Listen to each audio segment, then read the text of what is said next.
ஸ்டாலினோட முட்டாள்தனத்தால வந்த நிலைமை தான் இந்த நிலைமைன்னு உங்களுக்கு எத்தனை பேருக்கு தெரியும்? தயவு செய்து இந்த வீடியோ முழுசா பாருங்க. இந்த ஒண்ணுத்துக்காக ஸ்டாலின் தான் இந்த கான்ட்ராக்டே விட்டது. 2026 ஜனவரி டு பிப்ரவரியில நோட்டிபிகேஷன் விட்டு உத்தரப்பிரதேசத்தில் இருக்கக்கூடிய SS என்டர்பிரைசஸ் அப்படின்ற கம்பெனிக்கு 65 கோடி காசை வாங்கிட்டு கான்ட்ராக்ட் கொடுத்ததே திமுக காரன்.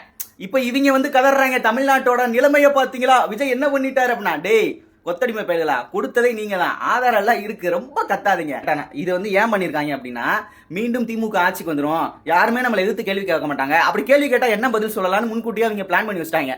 ஆர்டிகல் 16 சப்டிவிஷன்ஸ் இதை வச்சு வெளிமாநிலத்தை சார்ந்தவர்கள் எந்த மாநிலத்திலும் கான்ட்ராக்ட் எடுக்கலாம் அப்படின்னு திமுக காரங்களை ரெடி பண்ணி வச்சதான் இந்த கான்ட்ராக்ட் சிஸ்டம். இதன் மூலமாக பல கோடி ரூபாய் ஊழல் பண்ணலாம்னு அப்பா ஸ்டாலின் முடிவு பண்ணாரு. ஆனா மக்கள் மாத்தி தலையெழுத்தை எழுதி அப்பா வீட்டுல உட்கார வச்சு இப்போ நல்ல ஆட்சி நடத்த கொண்டு வந்துட்டாங்க.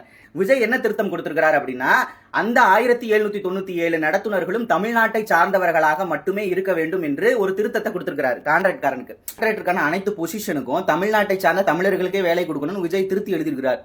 இதை தான் பண்ண முடியும், அவர் பண்ணிட்டாரு.